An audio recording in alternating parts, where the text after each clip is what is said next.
There are many areas that can be explored and analyzed in the case of Bonita. But for the purposes of this chapter, I will focus on cultural issues, mental models, and her concerns about having conflict. To improve understanding of my client and to build rapport, it will be important for me to ask in some manner the following type of question. Come in. Hey Coach, do you have a minute? Yes, Bonita, come have a seat. Alright. You just shut this. Thank you, Bonita. Energy is very expensive these days. I know. How are you? I'm doing well, Bonita. How are you? I could be better.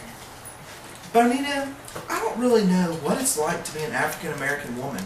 I'm thinking that since you are the first in your family who graduated from college to have achieved such a high level professional position and moved your family away from your extended family, that these have been major steps in your life in some way.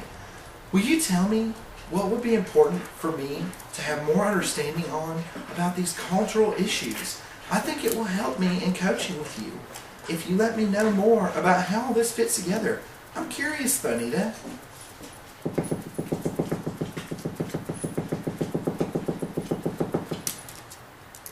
In this next vignette, the coach explores a mental model with Bonita.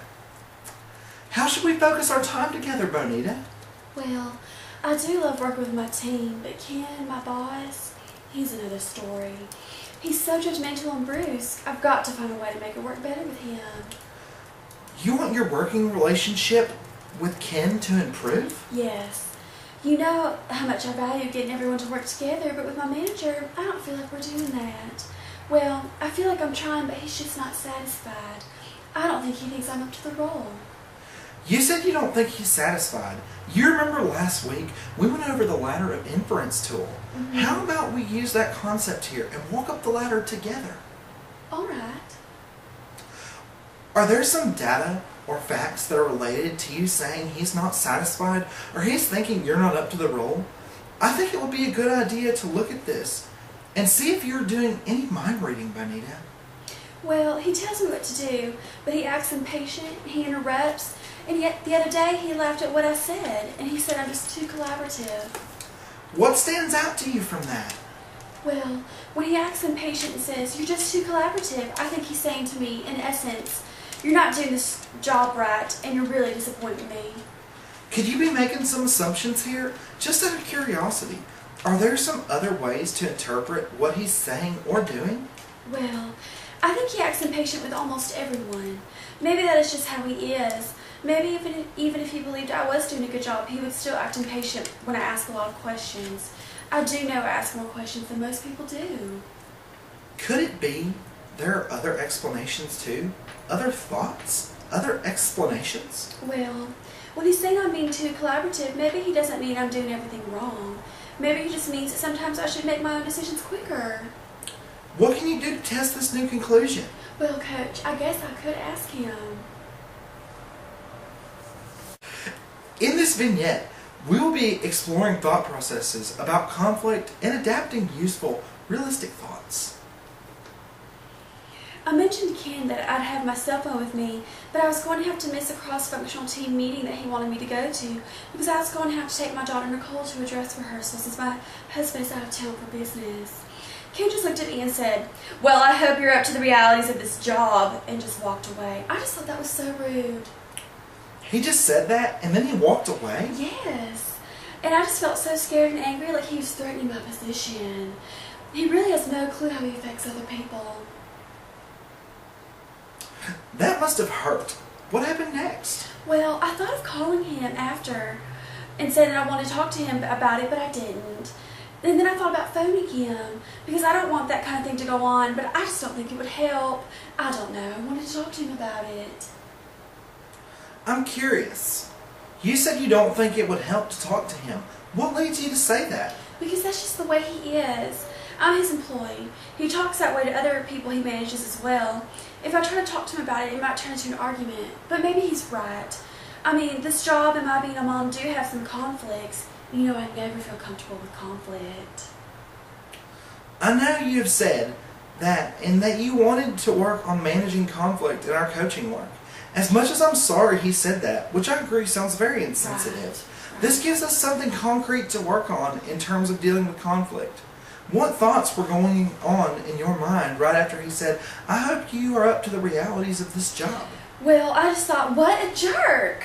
I can't believe he said that to me.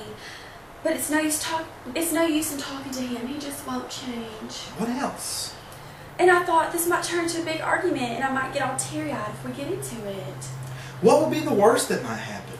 He might get even madder at me if I try to talk to him about it. And because I get so uncomfortable with conflict, like I said, I might get really teary-eyed. You've gotten all teary-eyed in a conflict with someone at work before? Well, not for a long time.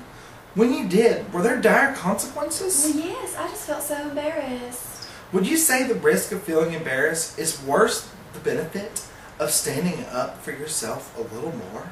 Well, I wouldn't like it, that's for sure. But I guess so. Remember that we talked a couple of weeks ago about some automatic unhelpful thoughts that you sometimes have. I think in this situation, you have some magnification going on, Bonita.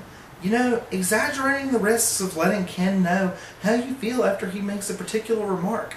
Have you seen anyone else constructively talk to Ken about this kind of thing before? Yes. What happened? Well, I think Ken basically got what the person was saying. He did apologize and looked a little chagrined, but he took it all right. I think it was pretty tense, but I guess it was good that the person said something at all. Yes. I think you might be magnifying the negative impact of becoming a little teary-eyed if you have to confront him. I don't like to have to confront people when they're insensitive to my feelings either. Right. What I have heard from my clients is that the feeling often is, why don't they just get it? I know. Why do I have to go through this? But your self-care is important, isn't it, Bonita? Mm-hmm. You have yourself to take care of, in part so you can be there fully for other people you care about outside of work too. Your kids and your husband.